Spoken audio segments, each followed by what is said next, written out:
noite, irmãos, mais uma vez, graça e paz. Vamos abrir a palavra de Deus em Isaías, no capítulo 45. Os irmãos podem assentar, o texto é um pouco longo, mas é nosso propósito de pegar um capítulo de Isaías a cada domingo. Amém? Isaías, capítulo 45.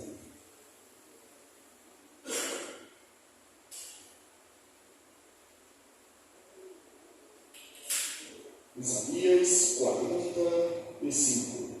A palavra de Deus diz assim: assim diz o Senhor ao seu ungido, a Ciro, a quem tomam pela mão direita, para bater as nações ante a sua face, e para descendir os lombos dos reis, e para abrir diante dele as portas, que não serão fechadas.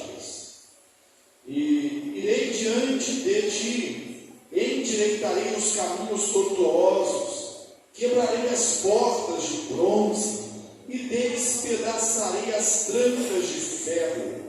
Dar-te-ei os tesouros escondidos e as riquezas encobertas, para que saibais que eu sou o Senhor, o Deus de Israel, que te chama pelo teu nome.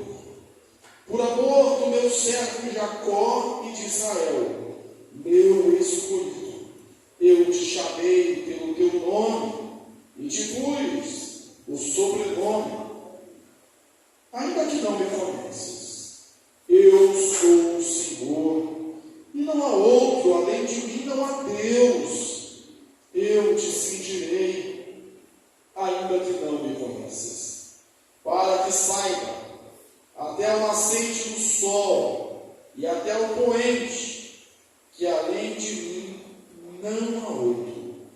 Eu sou o Senhor, e não há outro. Eu formo a luz e crio as trevas, faço a paz e crio o mal.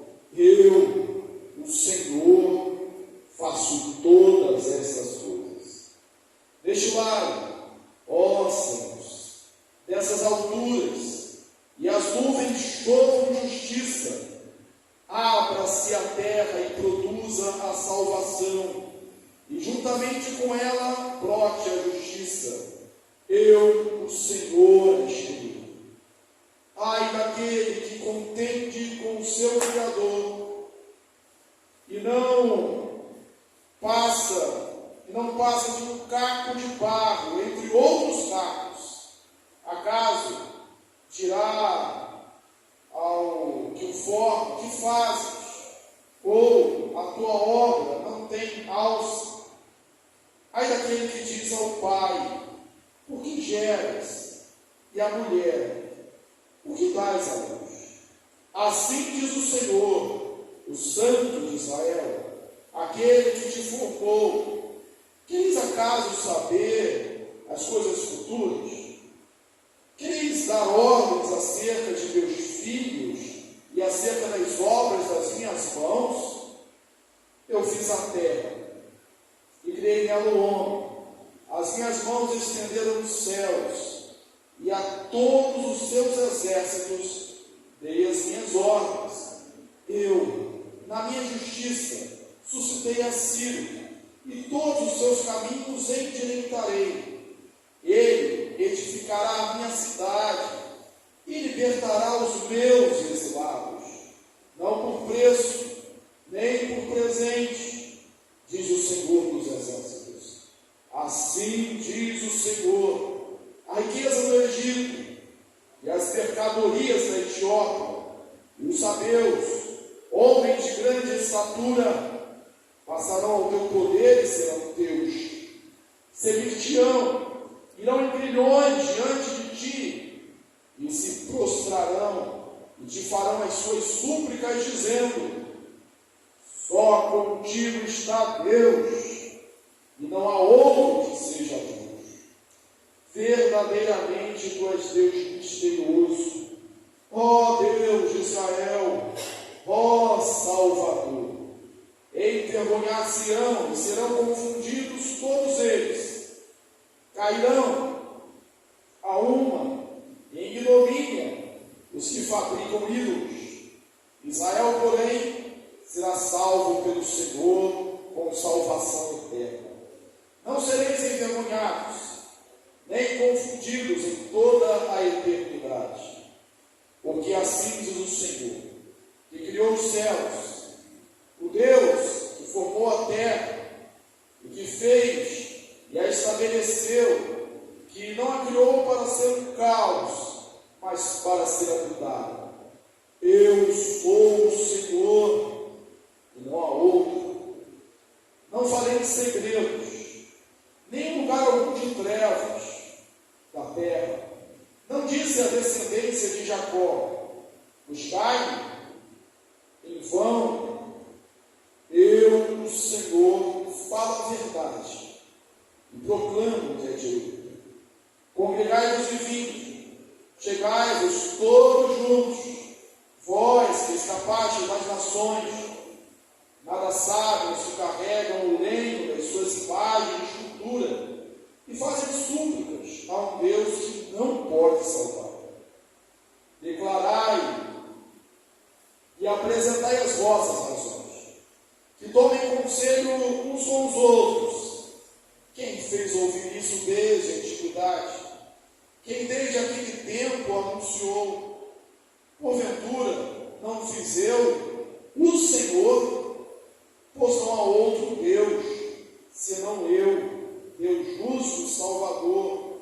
Não há além de mim. Olhai para mim e sede salvos, vós todos os limites da terra, porque eu sou Deus, e não há outro. Por mim mesmo tenho jurado, da minha boca saiu o que é justo, e a minha palavra não tornará atrás. Diante de mim se dobrará todo o joelho, e jurará toda. De mim se dirá, tão somente no Senhor a justiça e força. Até ele virão, e serão envergonhados todos os que se irritarem contra ele. Mas no Senhor será justificada toda a descendência de Israel, e nele se gloriará. Amém. Irmãos, eu não sei se vocês conseguiram perceber da leitura o destaque, as vezes que foi repetida a palavra ou a frase, para que saibas que eu sou o Senhor. Por diversas vezes, essa expressão foi repetida durante este capítulo que lemos, para que saibas que eu sou o Senhor. Em algumas repetições, ainda apareceu o seguinte: para que saibas que eu sou o Senhor e não há outro. Você conseguiu observar? Eu contei e apareceu a expressão do Senhor 12 vezes nesse texto. 12 vezes. Para que saibas que eu sou o Senhor. E algumas vezes, para que saibas que eu sou o Senhor e não há outro. O monoteísmo é a crença que diz que há um só Deus. Há uma outra crença antiga, que era o elentoísmo, que é que dizia: há vários deuses, mas há um Deus que é maior. E aqui isso é destruído. Não existe vários deuses, um Deus que é maior. Existe um Deus, um Senhor, um Rei, um soberano. Você deve manter a sua Bíblia aberta.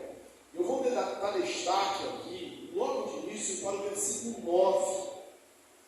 O versículo 9 vai dizer assim: ainda aquele que contente com o seu Criador, e não passa de caco de barro, entre outros cacos.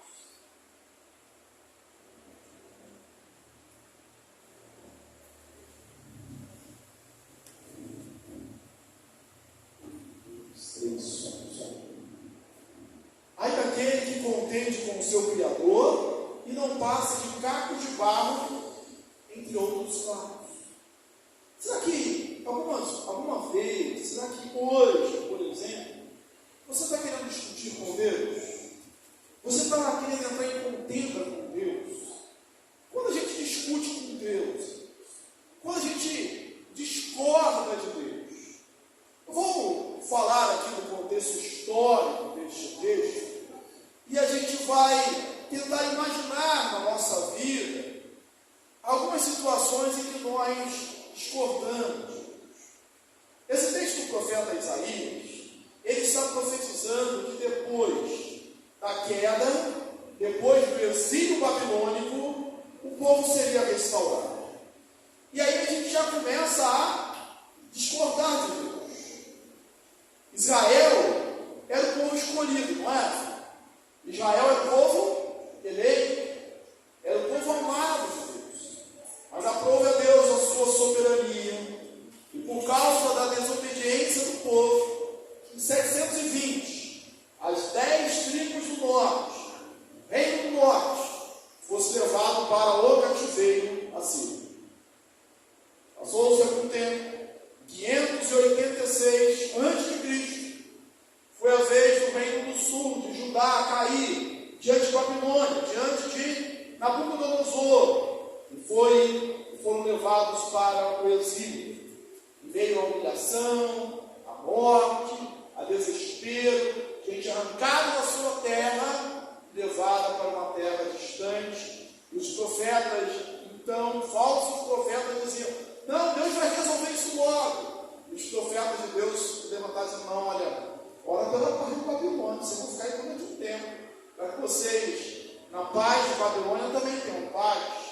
Casem-se, construam suas casas. Olha, vivam as suas vidas. O exílio vai demorar 70 anos. E assim aconteceu. E aí talvez alguém questionasse Deus: por que o Senhor faz isso? Aí no meio do profeta, ele está profetizando aqui, cerca de um século e meio antes dos acontecimentos, Deus vai livrar o povo de Israel. Só que Deus livra o povo de Israel do cativeiro babilônico. Ele não livra com um herói como Moisés, por exemplo. O escolhido de Deus que vem 10 pragas e abre-se o mar vermelho. Não. Ele pega um homem ímpio, o rei da Pérsia, Ciro, que vinha assolando as nações. Ele chega em Babilônia e diz a história que ele encontrou, um descuido, alguns portões abertos. A cidade de Babilônia tinha mais de 100 portões, 100 portas. E os soldados encontraram algumas abertas que facilitaram o ingresso de tropas e a dominação da cidade. Alguns chegam a dizer que isso seria muito dificultoso, talvez até não acontecesse se os portões estivessem fechados. E aí vem Ciro e toma Babilônia. E vem aterrorizando todo mundo. E alguém podia pensar assim: olha, já estava ruim, agora vai ficar pior. Esse Ciro aí, ninguém aguenta com ele não. Mais turbulência, mais dificuldades, mais tempestades. E aí, Deus ele fala que chama esse Ciro, no final do capítulo 44, de meu pastor. E aqui no capítulo 45 ele chama de meu ungido. Ungido eram os reis de Israel, eram os profetas. A palavra ungido é usada aqui no Antigo Testamento especialmente apenas para referir-se a Israel. E aqui Deus chama de pastor, de ungido, Ciro. E aí eu te pergunto: Ciro era crente? Ciro era temente a Deus? Ciro amava a Deus? Não. Mas aí Deus fala: eu vou chamar ele de meu ungido, meu pastor. Não por causa das qualidades de Ciro, não por causa da bondade de Ciro, mas porque ele seria um instrumento útil para libertar o povo de Deus. Deus é o Senhor da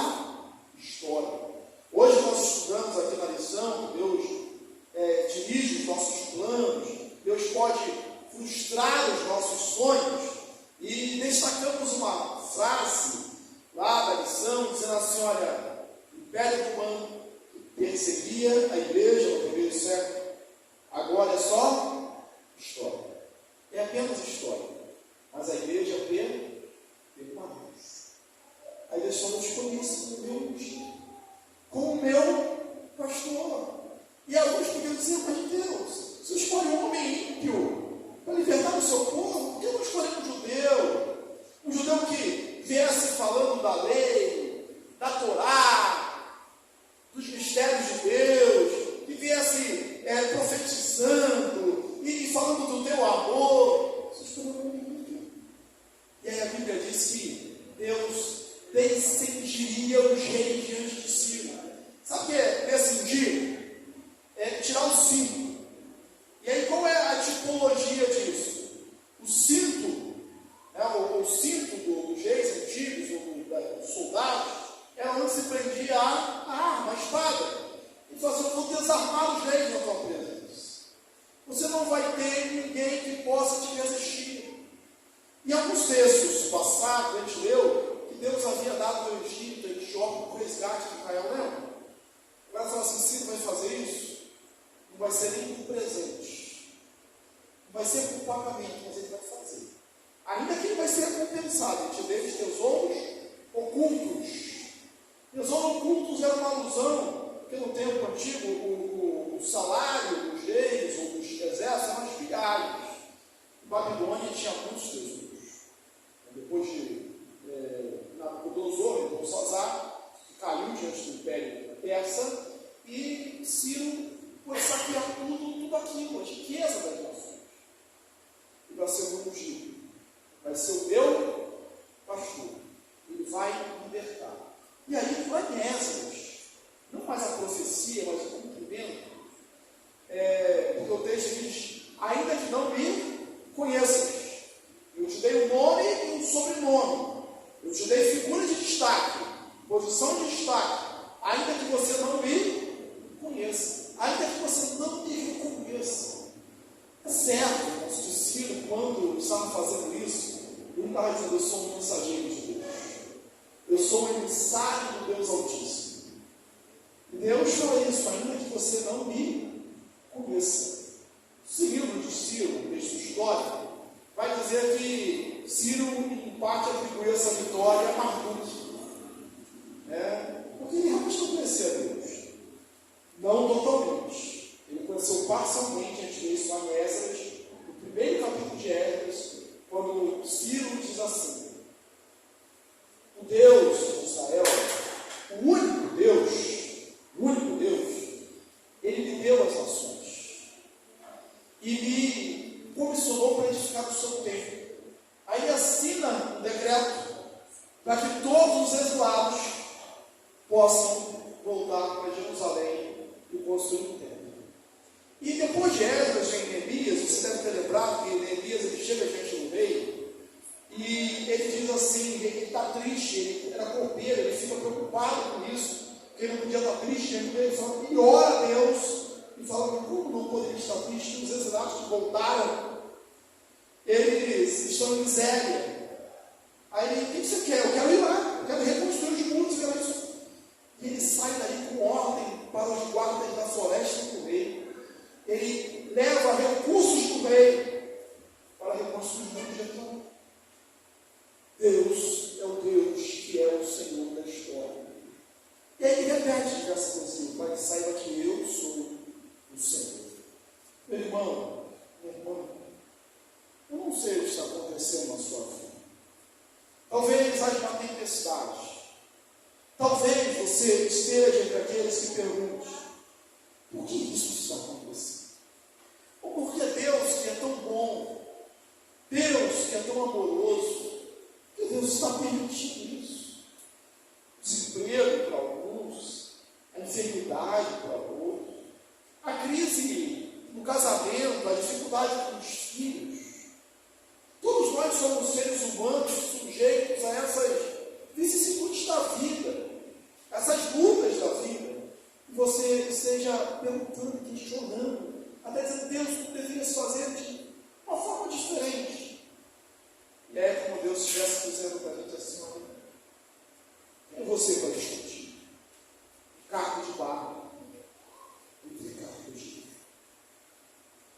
texto prossegue dizendo assim: olha, a criança, o bebê, vai dizer para a mãe: por que você me dá luz? Por que você me gera? O apóstolo Paulo, no Novo Testamento, ele vai dizer assim: ó profundidade da riqueza, tanto do conhecimento quanto dos caminhos de luz. Quem conheceu a mente do Senhor? Quem foi o seu conselheiro? Quem primeiro deu a ele para depois ser restituído? Porque dele, por meio dele, e para ele são todas as coisas. A ele é glória eternamente. Amém. Quem és tu, homem, para discutir os comigo?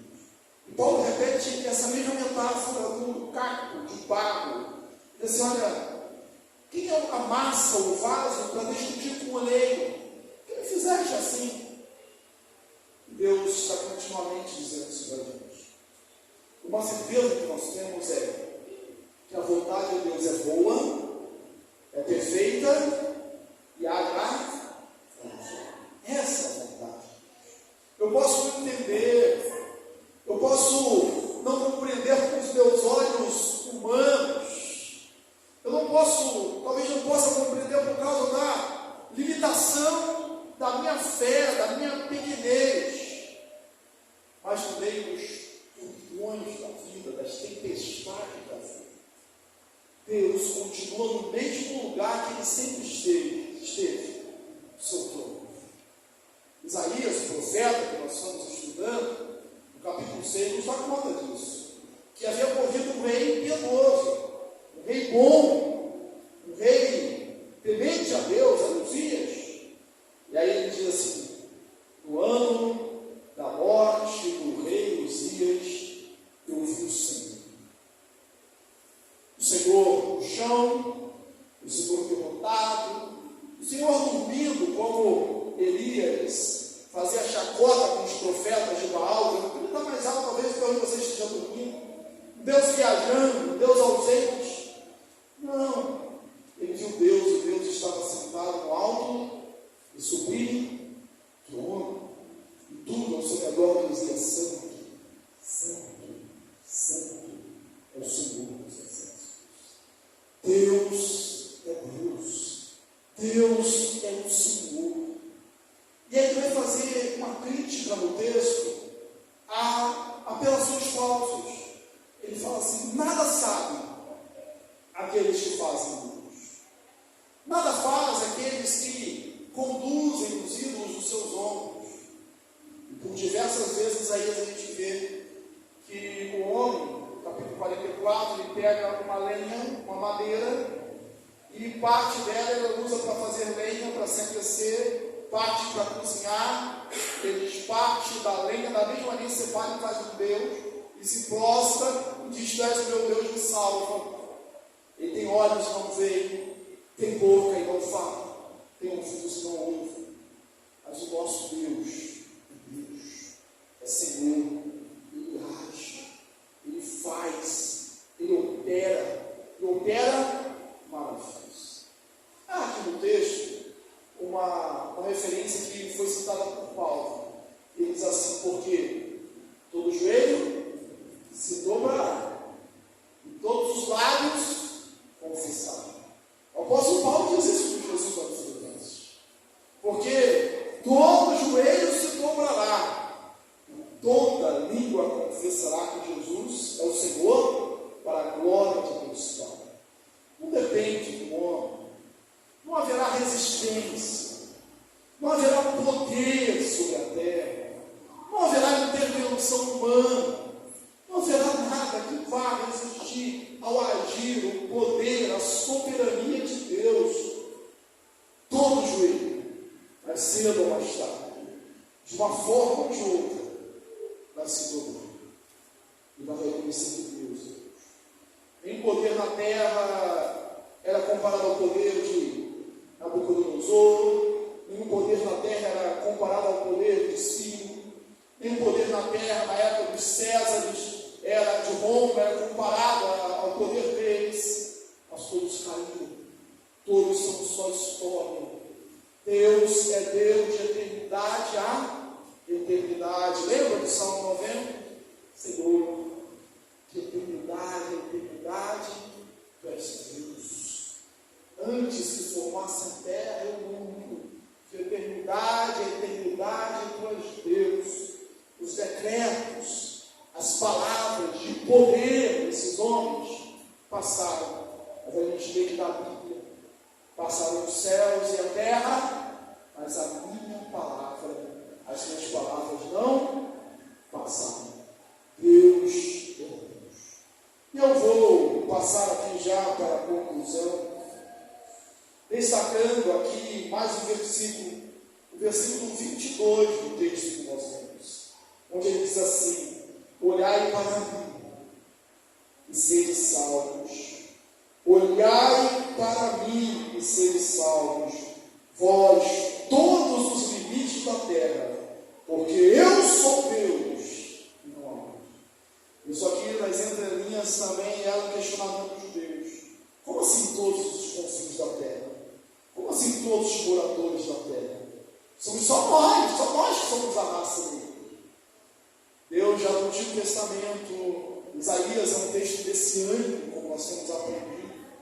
Fala de Jesus, fala da salvação, e vem dizendo: olha, não é só Israel, não é só você, João, são todos os confins da terra.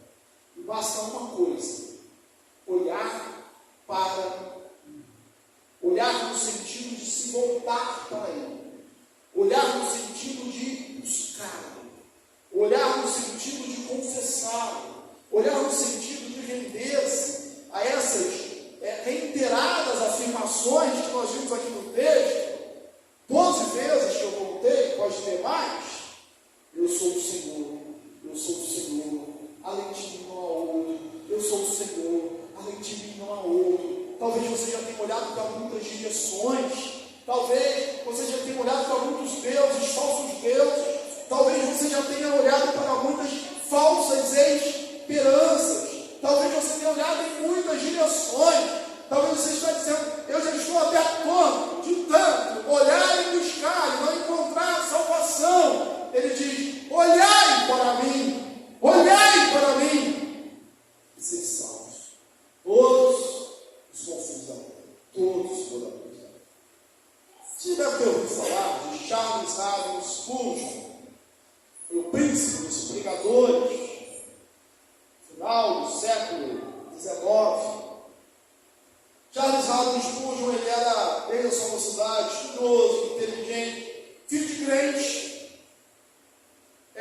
conhecia a Bíblia, conhecia grego, conhecia hebraico, mas ele ainda não tinha sentido ou se sentido salvo. E aí na sua biografia ele conta, graças a Deus que ele doou aquela nevasca, muita neve. E ele estava indo para uma igreja, a sua igreja, ele continuou, mas naquele dia ele não pôde chegar na igreja por causa da nevasca. E tinha próximo onde ele estava uma igreja, na época chamada Igreja Metodista Primitiva. E ele coloca na sua biografia, e todos nós sabemos que os metodistas primitivos fazem tanto barulho que dói a nossa cabeça. Mas naquele dia eu não quis nem saber disso. Era a igreja que ficou na terra, a minha alma está sedenta, e eu entrei naquela igreja. Mas a nevasca não caiu só para o Spurgeon, para todos, né? Tinha pouquinho gente. Inclusive, o pastor da igreja também não conseguiu chegar, porque ficou preso em casa, debaixo da neve. E aí foi pregar alguém que nunca tinha pregado, alguém que nunca tinha trazido uma mensagem, mas nunca mesmo. E ele leu exatamente esse texto aqui que está pregando: olhai para mim e sede salvos. Isaías 45, 22. E ele dizia que o pregador, que era notavelmente inculto, sem recursos, talvez porque não soubesse dizer mais nada, ele repetiu por cerca de 20 minutos isso: olhai para mim, olhai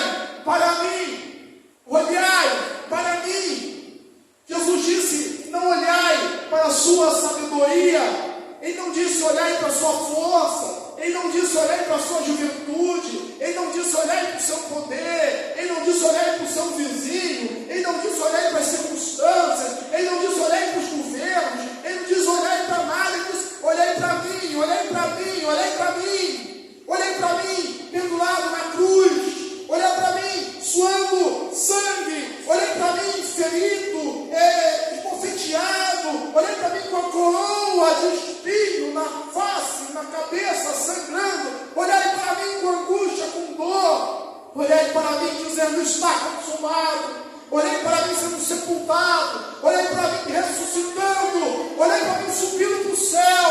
Olhei para mim hoje no céu intercedendo por você. Olhei para mim.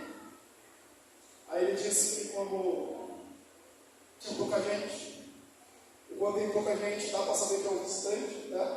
Seja bem-vindo. Ele disse que o pregador olhou para ele como ele nunca tinha acontecido e disse: jovem, você é miserável. Jovem, você é infeliz. E vai continuar sendo infeliz se você não olhar para Jesus. Jovem, olhe para Jesus, olhe para Jesus. E ele disse que ele saiu dali transformado. Apesar da inabilidade do pregador. Não sei se aquele homem pregou outra vez na vida. Mas eu sei que Spurgeon pregou. E milhares se converteram através do Senhor. Às vezes a gente olha para muita coisa. E a gente tem que olhar para Jesus. Inúmeros. O povo tinha murmurado contra Deus. Por causa do maná. E Deus mandou serpentes abrasadores. E o povo estava morrendo. E muitos morriam. Havia uma grande calamidade. E o povo pediu para Moisés: interceda por nós. E Moisés intercedeu pelo povo. E Deus mandou que Moisés levantasse uma serpente de bronze e colocasse no meio do acampamento, para que todo que olhasse para aquela serpente fosse salvo. E aí o texto diz que e todo que olhava para aquela serpente era salvo.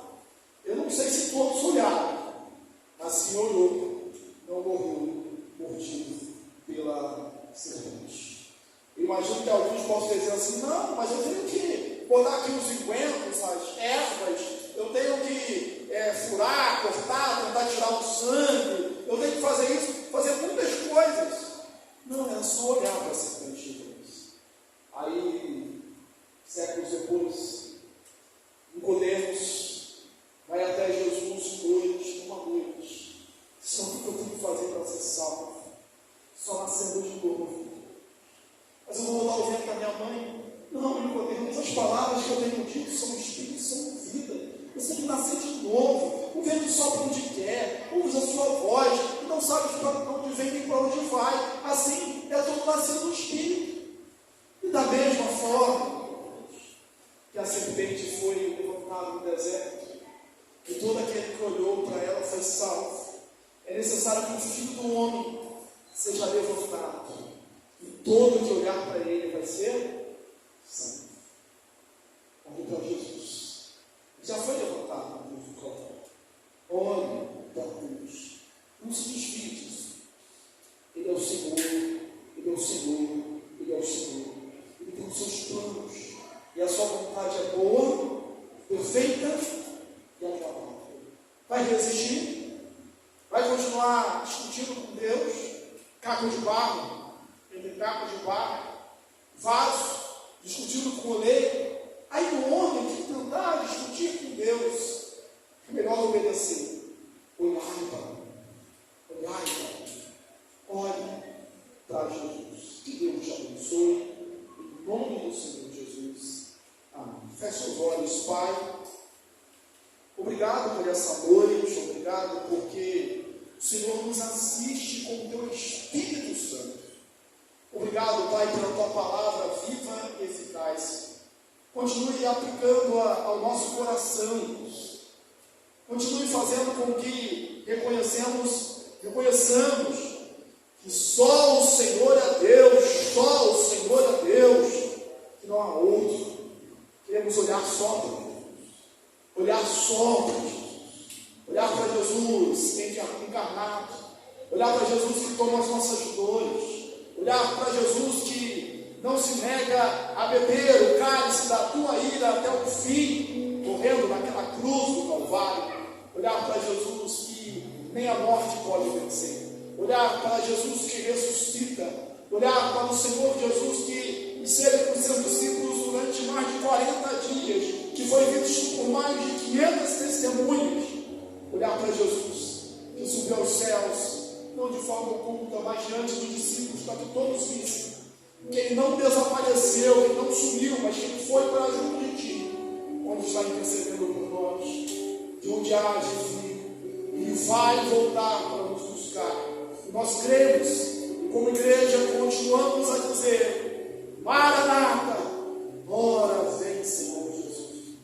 Pai, abre os olhos daqueles que nos ouvem, abre os olhos dos nossos irmãos, amigos, dos nossos parentes, para que eles possam ver, Jesus. Faz isso, ó Deus, mais uma vez. Aviva o Teu povo. Nós oramos em nome